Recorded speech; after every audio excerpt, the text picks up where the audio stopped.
So the womb, the throat, and the third eye.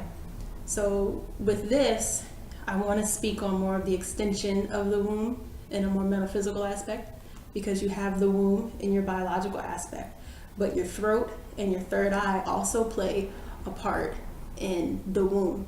As we talked about in the follicular phase, your pituitary gland is a part of your menstrual cycle. Your third eye is producing those hormones to get the egg ready. So the womb, in reference to the chakras, correlate directly to the sacral chakra and is the reflection of the third eye chakra. So if you were to fold it in half there, they reflect one another. Across the plane of the heart axis. Yes, with the heart being the center. Right. So if you were to fold it at the heart, you would see the correlation between the third eye and the sacral chakra. All right. yes. But like I said, even on a biological level. Right. They correspond. All right. So cervix, which is a part of the vaginal canal, part of the portal. The etymology of cervix is actually Latin for neck.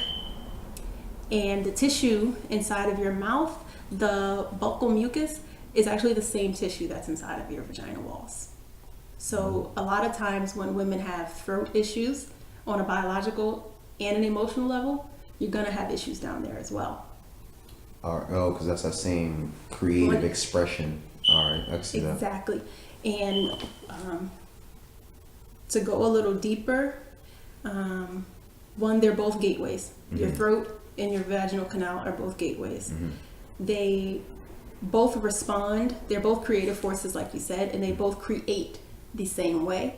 They both have rhythmic acts of creation. So when we sing, our vocal cords vibrate. Right. When we orgasm, our cervix vibrates. Yes, right. When we give childbirth, we don't vibrate, but it's like a rhythmic, muscular pulses. Matter of fact, they even tell you to Exactly, the breathing technique. the breathing technique. So that shows that connection between the throat and like the lungs and the pushing of. All right, exactly. I can definitely see where you're coming from. And with the throat and the creative aspect, you speak things into existence. There's many mythologies where the gods speak into existence. What is it, the nomos? Yes, the nomos directly. They speak. Matter of fact, the process is almost described as them weaving reality through their teeth.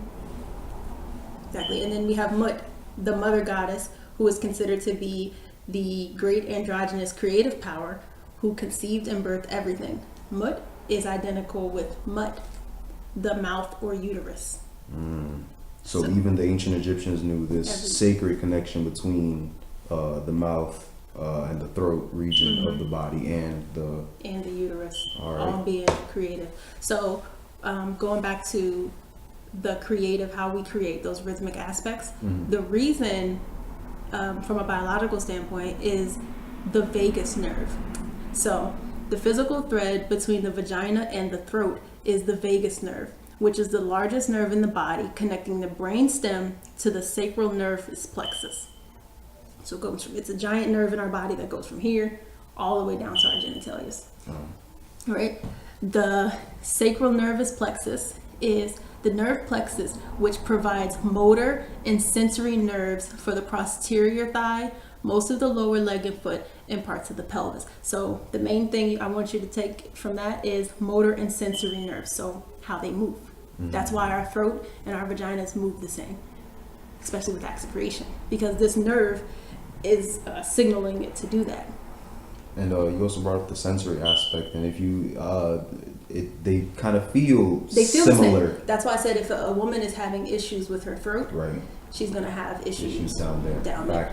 Any woman who has been sexually abused usually has vocal issues, has issues speaking on deep emotions. She has issues speaking on anything associated with the yin realm. Right. Because all that has been. Or this necessity to be over expressive. Or it's the exact opposite. Right. But either way, it's a reaction to the trauma. So it's like all or nothing. But you'll see that it's an issue. It's not balanced. Right. So it's important when we're learning womb magic, it's important to incorporate these two. That's why I said on a larger scale, your throat and your third eye are also aspects of your metaphysical womb. And honestly, on a biological level too, because like I said, the pituitary gland is a part of the second phase of menstruation. We just learned that the vagus nerve connects them. Connects the whole thing. So right. it's more than a metaphysical aspect. They're Right. definitely There's all actually connected. physical correspondences to, you know what I'm saying, a lot of the more mythological aspects that our ancestors were talking about, which would prove that they were fully aware of these things on a physical level. Exactly. Right.